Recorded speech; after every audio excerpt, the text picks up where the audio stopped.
بسم اللہ الرحمن الرحیم۔ السلام علیکم ورحمۃ اللہ وبرکاتہ۔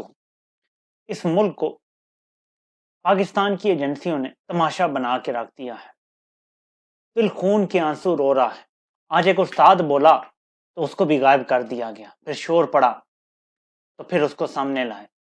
صورتحال کیا ہے آپ کو آگاہ کرتا ہوں۔ مسئلہ کیا ہے بھائی؟ ججوں نے کیسے گستاخی کر دی۔ ISI کے خلاف بولنا تو ایسے نعوذ باللہ جیسے کسی نبی کے خلاف بات کر دی ہو، گستاخی ہو جاتی ہے، توہین مذہب ہو جاتی ہے۔ ISI والوں نے اور ہمارے ماشاءاللہ بڑے طاقتور اداروں نے خود کو اوتار کا درجہ دے دیا ہے۔ یہ نبوت کے درجے پہ خود کو فائز کرنا شروع ہو گئے ہیں کہ ہمارے بارے میں کوئی بات نہیں ہو سکتی، ہم پاک ہیں، صاف ہیں، کلین لوگ ہیں۔ انہوں نے اپنے آپ کو وہ درجے پہ بٹھا دیا۔ جو بندہ ان کے رستے میں کھڑا ہوگا، جو کوئی تھوڑی بہت بات کرے گا، اس کو اٹھا لیں گے۔ 6 ججز نے خط لکھا، بتایا کہ کس طرح آپ لوگ مداخلت کر رہے ہیں، اور ٹیرین وائٹ جیسے گندے کیس میں۔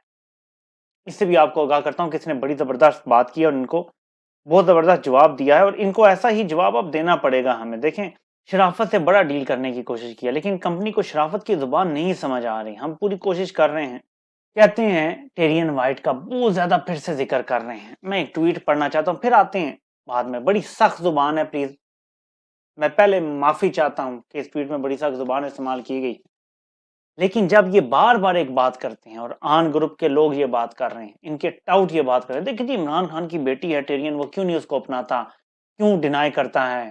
تاریخ سے نکال کے بتاتا ہوں جو اس ٹویٹ میں لکھا ہوا ہے۔ ٹویٹ کہتی ہے، اور جمہور زندہ باد یا سیوک ڈومیننس اکاؤنٹ ہے، وہاں سے یہ ٹویٹ ہوا ہے۔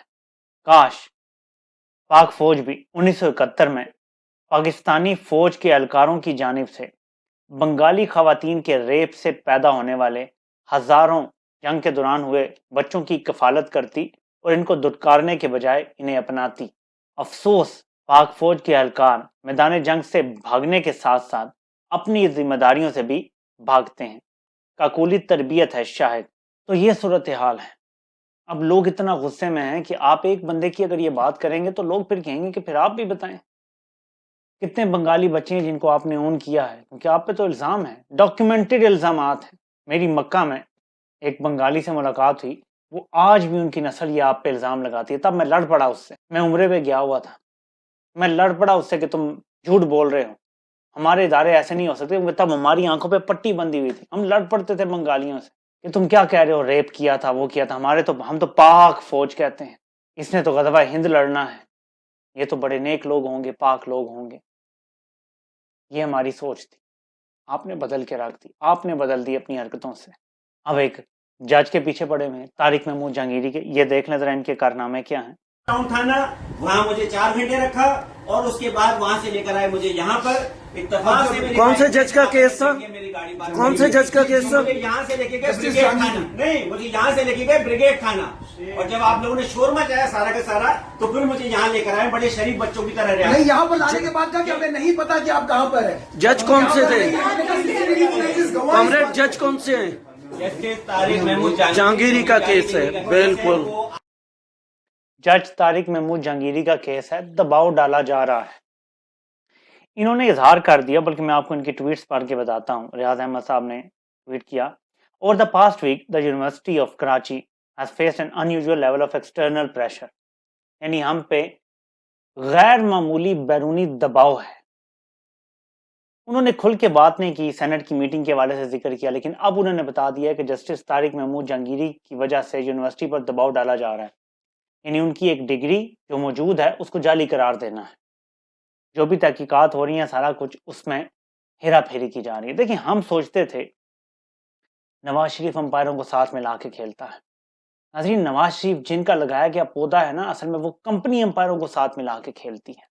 یہ اصل میں ان کا سٹائل ہے، نواز شریف نے تو ان سے سیکھا ہے۔ ہم تو نواز شریف کو ویسے ہی بدنام کرتے ہیں، کوئی ایسی چیز نہیں ہے جس میں یہ 100 ٹائمز ورس نہیں ہے نواز شریف سے۔ فار ایگزامپل، جو 9 مئی کے کیسز سن رہے ہیں جج انسداد دہشت گردی عدالتوں کے، راول پنڈی کے جج کو بھی تبدیل کر دیا، اس نے گستاخی کی، لوگوں کو ضمانتیں دیں، کیسوں سے بری کر دیا، بڑی لوگوں کو بری کیا۔ جج سرگودا نے گستاخی کی، لوگوں کو بری کیا، ضمانتیں دیں۔ اور لاہور کے جج، اب مجھے نہیں پتا کہ ان سے کیا کروانا چاہ رہے ہیں جو وہ نہیں کر رہے، شاید وہ چاہتے ہیں کہ جلدی جلدی سزا دیں، وہ لٹکا رہے ہیں کیس کو، شاید کچھ ایسا ہوگا، جتنا وہ مان سکتے تھے انہوں نے مانا، جو نہیں مان سکتے تھے نہیں مانا، ان کو بھی تبدیل کر دیا گیا ہے۔ تو لاہور ہائی کورٹ میں جسٹس عالیہ نیلم نے یہ سب سے بڑا مایوس کن فیصلہ ابھی تک کیا ہے جو ان ججز کو تبدیل کر دیا ہے، خاص طور پہ راولپنڈی اور سرگودا کے۔ لاہور کے جج کے حوالے سے obviously شکایات ہیں کہ وہ کچھ صحیح طرف نہیں جا رہے، لیکن یہ جو دو ججز ہیں یہ بہت زبردست کام کر رہے تھے، ان کو ہٹا دیا گیا۔ سرگودا کے جج نے خط لکھا لاہور ہائی کورٹ کے جو پچھلے ملک شہزاد صاحب چیف جسٹس تھے، انہوں نے اس خط کا ذکر کیا باقاعدہ اپنی اسپیچ میں، اور بتایا کہ ہم ان کو تحفظ دیں گے، اور جسٹس عالیہ نیلم صاحبہ نے ان کو کیا تحفظ دینا تھا، انہیں تبدیل کر دیا۔ یہ تماشا بن گیا ہے ملک، ایسے ملک چلائیں گے؟ کوئی جج بولے غائب کر دو، کوئی استاد بولے، یونیورسٹی کا ٹیچر بولے گا تم اٹھا کے غائب کر دو گے؟ یار مذاق چل رہا ہے؟ یہ ملک ہے یا بنانا ریپبلک ہے؟ لوگ اپنے ٹیکس کا پیسہ دیتے ہیں، خون پسینہ نچوڑ کے کما کے آپ کو کھلاتے ہیں۔ 12,000 ارب سے زیادہ اس سال پاکستانی قوم ٹیکس دے گی، 12,000 ارب۔ پاکستانی قوم کی کتنی انکم ہے آپ مجھے بتائیں؟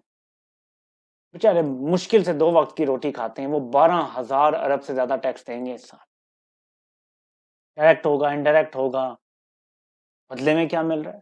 ہماری ایجنسیوں کی طرف سے تباہ کن رویہ۔ اب میں آپ کو بتاتا ہوں یہ سارا ڈیزائن کیا ہے۔ ناظرین ڈیزائن یہ ہے، اور قاضی فائز عیسیٰ نے جوڈیشل کمیشن کا اجلاس بھی بلایا ہوا ہے 13 تاریخ کو۔ ڈیزائن جو مجھے سمجھ آیا وہ میں آپ کو بتا دیتا ہوں، گوش گزار کر دیتا ہوں۔ عمران خان کو انہوں نے سزا دینی ہے، اور 1 سے زیادہ کیسز میں دینی ہے، کوشش کرنی ہے، ٹھیک ہے؟ وہ 9 مئی کے کیسز ہوں یا ملٹری ٹرائل کر کے سزا دینی ہے۔ اس سے پہلے یہ ہائی کورٹ میں ساری گیم فکس کر رہے ہیں۔ ہائی کورٹ میں بہت سارے ججوں کی اسامیاں خالی، شاید 40-50 جج جو ہیں وہ لگنے ہیں۔ قاضی فائز عیسیٰ صاحب یہ اسامیاں فل کرنے جا رہے ہیں۔ 13 تاریخ کو جو اجلاس ہو رہا ہے اس میں انہوں نے نام مانگے ہوئے ہیں، اور یہ کون لگیں گے؟ اعظم نذیر تارڑ کے فرنٹ مین سارے، جس کو سو کالڈ آسما جہانگیر گروپ کہا جاتا ہے۔ یہ اصل میں نون لیگ کا فرنٹ بن چکا ہے، جو آسما جہانگیر گروپ ہے وکلاء کا۔ یہ اسٹیبلشمنٹ کی بی ٹیم بن چکا ہے، پہلے تھا یا نہیں آئی ڈونٹ نو، اب یہ بن چکا ہے۔ میچ ایسے فکس ہو رہا ہے کہ نچلی عدالت سے عمران خان کو سزا ہو یا ملٹری کورٹ سے ہو تو پھر اپیل ہائی کورٹ میں آئے گی۔ ہائی کورٹ میں اپنے جج ہر طرف بیٹھے ہوں گے، ادھر عامر فاروق ہے، ادھر اگر عالیہ نیلم بھی اپنے کنٹرول میں، ہر طرف انہی کا کنٹرول ہے۔ نیچے جن ججوں کے پاس کیس جائے گا، 3 جج ہوں 5 جج ہوں جو اپیل سنیں گے، وہ اپنے جج ہوں گے، اور اس طرح سے عمران خان کی سزا وہاں سے بھی برقرار رہے گی۔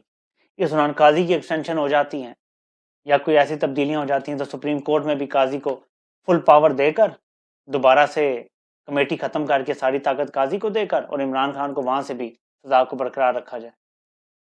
یہ بڑا ڈیزائن مجھے نظر آ رہا ہے، میں فورسی کر سکتا ہوں کہ ان کی کوشش یہ ہے، لیکن ایک سائڈ یہ بھی کہتی ہے کہ یہ سارے حربے عمران خان کو توڑنے کے لیے ہیں۔ عمران خان یہ کہتے ہیں کہ مجھے امید ہے کہ عدالتیں ہماری سٹینڈ لیں گی، کھڑی ہوں گی، صحیح فیصلے دیں گی۔ یہ عمران خان کو میسج دیتے ہیں ہر روز، ہم نے جج تبدیل کر دیا جو کھڑا ہوا تھا۔ جیسے طارق محمود جہانگیری نے سٹینڈ لیا، دیکھو ہم اس کی ڈگری جعلی ثابت کر کے 40 سال پرانی ڈگری جعلی ثابت کریں گے اور اسے نکال دیں گے۔ جو کھڑا ہوگا تمہیں کہیں سے کچھ نہیں ملے گا، ہمیں خدا مان لو، ہم پہ ایمان لے آؤ، یہ چاہتے ہیں۔ دباؤ کا بھی ایک طریقہ ہو سکتا ہے کہ ہر طرف سے عمران خان کی امید ختم کر دو، لیکن یہ عقل کے اندھے بھول رہے ہیں عمران خان کو عدالتوں سے نہیں امید، اس کو اپنے رب سے امید ہے۔ ہاں دنیا میں اسباب ضرور ہیں، لیکن امید اسے صرف اپنے رب سے ہے کہ دینا اس کے رب نے ہے۔ اس کو جیل میں جتنا عرصہ رہنا ہے اس کے رب کی مرضی سے اس نے رہنا ہے، جیل سے کب نکلنا ہے اپنے رب کی مرضی سے نکلنا ہے۔ نہ آپ اسے کچھ دے سکتے ہیں، نہ آپ اس کا کچھ اکھاڑ سکتے ہیں۔ یہ جو آپ حرکتیں کر رہے ہیں جج تبدیل کر کے، پوری گیم ڈال کے، میچ فکس کر کے، آپ کو اس کا کوئی فائدہ نہیں ہونے والا، الٹا پاکستان کا نقصان ہو رہا ہے۔ جب آپ نے ایک ٹیچر کو اٹھایا ہے نا، ایسٹ یونیورسٹی کے سارے بچے آپ سے نفرت کریں گے۔ آپ کیوں پوری قوم کو جان بوجھ کے خود سے متنفر کر رہے ہیں، میں یہ سمجھنے سے قاصر ہوں۔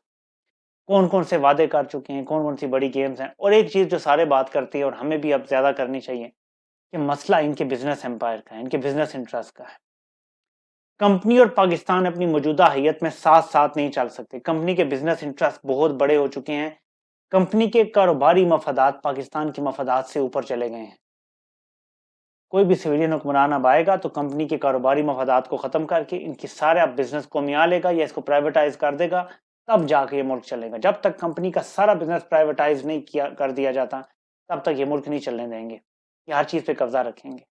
واحد حل ہے کہ ان کو کاروبار سے نکالا جائے اور بیرکوں میں بھیجا جائے.